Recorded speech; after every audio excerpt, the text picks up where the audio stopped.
The history of masturbation describes broad changes in society concerning the ethics, social attitudes, scientific study, and artistic depiction of masturbation over the history of human sexuality. The sexual stimulation of one's own genitals has been interpreted variously by different religions, the subject of legislation, social controversy, activism, as well as intellectual study in sexology. Social views regarding masturbation taboo have varied greatly in different cultures and over history. Ancient history. There are depictions of male masturbation in prehistoric rock paintings around the world. Most early people seem to have connected human sexuality with abundance in nature. A clay figurine of the 4th millennium BC, from a temple site on the island of Malta, depicts a woman masturbating. However, in the ancient world, depictions of male masturbation are far more common. From the earliest records, ancient Sumer had a relaxed attitude toward sex, and masturbation was a popular technique for enhancing potency, either alone or with a partner. The ancient Indian Hindu text Kama Sutra explains in detail the best procedure to masturbate. Turn your instrument with a lion's pounce. Sit with legs stretched out at right angles to one another, propping yourself up with 2 hands planted on the ground between them, and it between your arms. A satyr masturbating, Greek crater, 6th century BC. Male masturbation was an even more important image in ancient Egypt. When performed by a god, it could be considered a creative or magical act. The god Atum was believed to have created the universe by masturbating to ejaculation, and the ebb and flow of the Nile was attributed to the frequency of his ejaculations. Egyptian pharaohs, in response to this, were at one time required to masturbate ceremonially into the Nile. The ancient Greeks regarded masturbation as a normal and healthy substitute for other forms of sexual pleasure. They considered it a safety valve against destructive sexual frustration. The Greeks also dealt with female masturbation in both their art and writings. One common term used for it was anaphlan, which roughly translates as up fire. Diogenes, speaking in jest, credited the god Hermes with its invention. He allegedly took pity on his son Pan, who was pining for Echo but unable to seduce her, and taught him the trick of masturbation in order to relieve his suffering. Pan in his turn taught the habit to young shepherds. Masturbation is little noted in the sources for ancient Roman sexuality. The poet Martial considers it an inferior form of sexual release resorted to by slaves. Though infrequently mentioned, masturbation was a long-standing theme in Latin satire, appearing in one of the few surviving fragments of Lucilius, Rome's earliest practitioner of the genre. The Romans preferred the left hand for masturbation. Cultures without masturbation. Within the African Congo Basin, the Aka, Ngandu, Lesi, and Ituri ethnic groups all lack a word for masturbation in their languages, and are confused by the concept of masturbation. Health concerns. 1785 Italian edition of Samuel Auguste André David Tissot's book, Treatise, on the diseases produced by onanism. As late as the 17th century in Europe, masturbation was commonly employed by nannies to put their young male charges to sleep. That tolerance was soon to change. Becker. The first use of the word onanism to consistently and specifically refer to masturbation is a pamphlet first distributed in London in 1716 and attributed by whom to Dutch theologian Dr. Balthasar Becker, titled Onania, or the heinous sin of self-pollution, and all its frightful consequences, in both sexes, considered with spiritual and physical advice to those who have already injured themselves by this abominable practice. It drew on familiar themes of sin and vice, this time in particular against the heinous sin of self-pollution, with dire warnings that those who so indulged would suffer disturbances of the stomach and digestion, loss of appetite, or ravenous hunger, vomiting, nausea, weakening of the organs of breathing, coughing, hoarseness, paralysis, weakening of the organ of generation to the point of impotence, lack of libido, back pain, disorders of the eye and ear, total diminution of bodily powers, paleness, thinness, pimples on the face, decline of intellectual powers, loss of memory, attacks of rage, madness, idiocy, epilepsy, fever, and finally suicide. Included were letters and testimonials supposedly from young men ill and dying from the effects of compulsive masturbation. The pamphlet then goes on to recommend as an effective remedy a strengthening tincture at 10 shillings a bottle and a prolific powder at 12 shillings a bag, available from a local shop. Onania was a huge success with over 60 editions published and being translated into several languages. James. In 1743-45, the British physician Robert James published a medicinal dictionary in which he described masturbation as being productive of the most deplorable and generally incurable disorders, and stated that there is perhaps no sin productive of so many hideous consequences. Tissot. One of the many horrified by the descriptions of malady and onania was the notable Swiss physician Samuel August Tissot. In 1760, he published on onanism, his own comprehensive medical treatise on the purported ill effects of masturbation. Citing case studies of young male masturbators amongst his patients in Lausanne, Switzerland, as basis for his reasoning. Tissot argued that semen was an essential oil and stimulus that, when lost from the body in great amounts, would cause a perceptible reduction of strength, of memory, and even of reason, blurred vision, all the nervous disorders, all types of gout and rheumatism, weakening of the organs of generation, blood in the urine, disturbance of the appetite, headaches, and a great number of other disorders.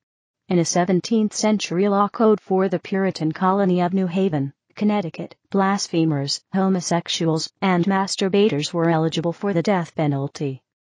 Though Tissot's ideas are now considered conjectural at best, his treatise was presented as a scholarly, scientific work in a time when experimental physiology was practically non-existent. The authority with which the work was subsequently treated, Tissot's arguments were even acknowledged and echoed by luminaries such as Kant and Voltaire, arguably turned the perception of masturbation in Western medicine over the next 2 centuries into that of a debilitating illness. White. In her 1870 book A Solemn Appeal, Ellen G. White writes that if the practice self-indulgence is continued from the age of 15 and upward, nature will protest against the abuse he has suffered, and continues to suffer, and will make them pay the penalty for the transgression of his laws, especially from the ages of 30 to 45, by numerous pains in the system, and various diseases, such as affection of the liver and lungs, neuralgia, rheumatism, affection of the spine, diseased kidneys, and cancerous tumors. Some of nature's fine machinery gives way, leaving a heavier task for the remaining to perform, which disorders nature's fine arrangement, and there is often a sudden breaking down of the constitution, and death is the result. Females possess less vital force than the other sex, and are deprived very much of the bracing, invigorating air by their indoor life. The result of self-abuse in them is seen in various diseases, such as catarrh, dropsy, headache, loss of memory and sight, great weakness in the back and loins, affections of the spine, and frequently inward decay of the head. Cancerous humor, which would lie dormant in the system their lifetime, is inflamed and commences its eating. Destructive work. The mind is often utterly ruined, and insanity supervenes. Kellogg. Dr. John Harvey Kellogg was an especially zealous campaigner against masturbation. Kellogg was able to draw upon many medical sources claims such as neither the plague, nor war, nor smallpox, nor similar diseases have produced results so disastrous to humanity as the pernicious habit of onanism, credited to one Dr. Adam Clark. Kellogg strongly warned against the habit in his own words, claiming of masturbation-related deaths such a victim literally dies by his own hand, among other condemnations. Kellogg believed the practice of solitary vice caused cancer of the womb, urinary diseases, nocturnal emissions, impotence, epilepsy, insanity, and mental and physical debility. Dimness of vision was only briefly mentioned. In Plain Facts for Old and Young, Kellogg issued a warning on the evils of sex. Of the 644 pages, 97 address secret vice, solitary vice, or self-abuse, its symptoms and results. Included are 39 signs indicating someone is masturbating. He recommended, to cure children from the solitary vice, bandaging or tying their hands, covering their genitals with patented cages, sewing the foreskin shut, and electrical shock, and circumcision without anesthesia, which would break the habit. In order to prevent it, he advised parents first to teach children to avoid handling their genitalia, and, as they get more mature, to inform them of the evil consequences. He also warned parents against evil association servants, and wicked or ignorant nurses, who would masturbate children in order to quiet them. Bin Baz. In the 1990s, Abdulaziz bin Baz, the Grand Mufti of Saudi Arabia, argued masturbation causes disruption of the digestive system, inflammation of the testicles, damage to the spine, trembling and instability in some parts of the body, like the feet, weakening of the cerebral glands leading to decreased intellect, and even mental disorders and insanity. Moral concerns. Immanuel Kant regarded masturbation as a violation of the moral law. In the Metaphysics of Morals, 1797, he made the a posteriori argument that such an unnatural use of one's sexual attributes strikes everyone upon his thinking of it as a violation of one's duty to himself, and suggested that it was regarded as immoral even to give it its proper name, unlike the case of the similarly undutiful act of suicide. He went on, however, to acknowledge that it is not so easy to produce a rational demonstration of the inadmissibility of that unnatural use, but ultimately concluded that its immorality lay in the fact that a man gives up his personality when he uses himself merely as a means for the gratification of an animal drive. The 18th century philosopher Jean-Jacques Rousseau saw masturbation as equal to mental rape, and discussed it in both Emile and Confessions. He argued that it was the corrupting influence of society that led to such unnatural acts as masturbation, and that humans living a simple life amidst nature would never do such things. This continued well into the Victorian era, where such medical censure of masturbation was in line with the widespread social conservatism and opposition to open sexual behavior common at the time.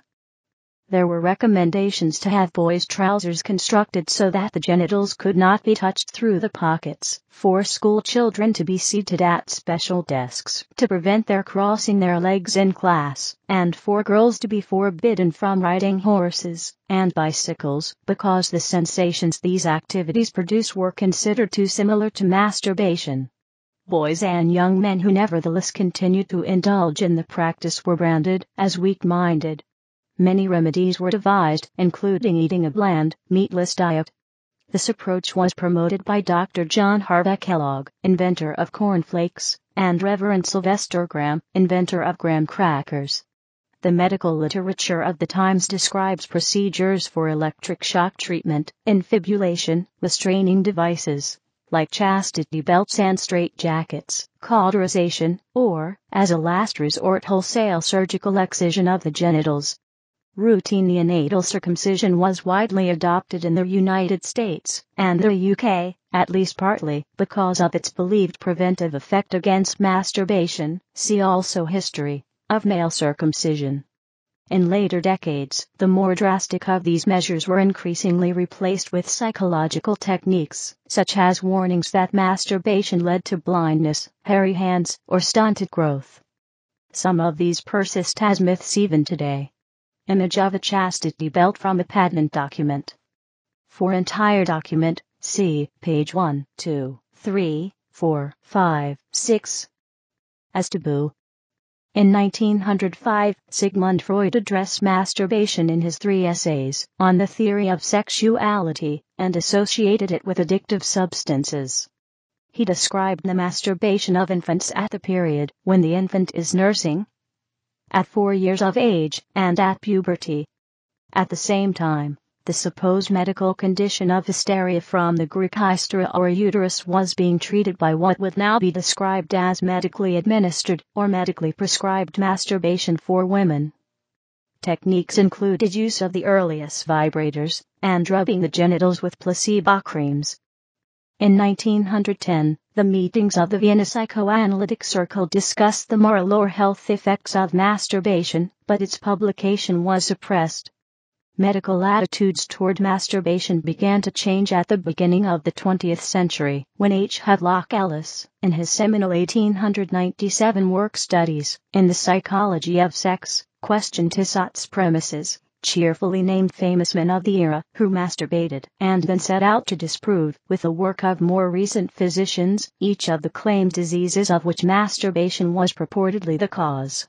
We reach the conclusion, he wrote, that in the case of moderate masturbation in healthy, well-born individuals, no seriously pernicious results necessarily follow.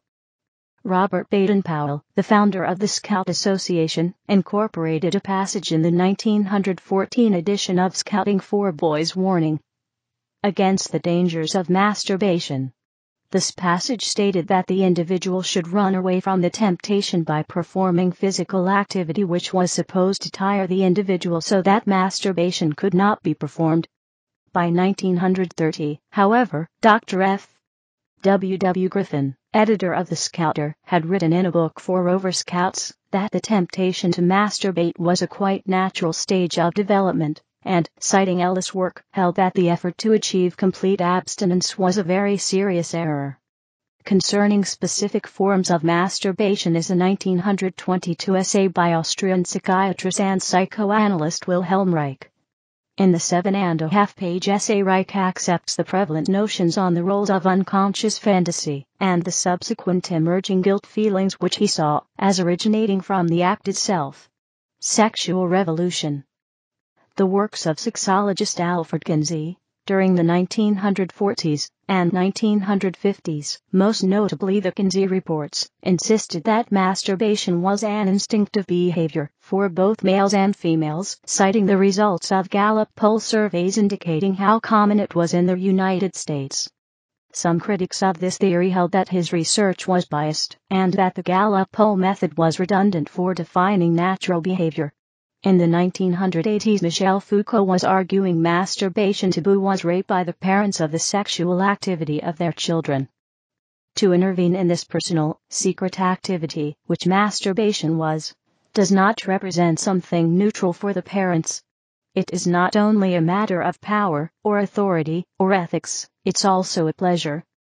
In 1994, when the Surgeon General of the United States, Dr. Joycelyn Elders, mentioned, as an aside, that it should be mentioned in school curricula that masturbation was safe and healthy, she was forced to resign, with opponents asserting that she was promoting the teaching of how to masturbate. Wank Week was a controversial season of television programming that was due to be broadcast in the United Kingdom by Channel 4, expected to consist of a series of 3 documentary programs about masturbation. However, plans to broadcast it were cancelled in March 2007.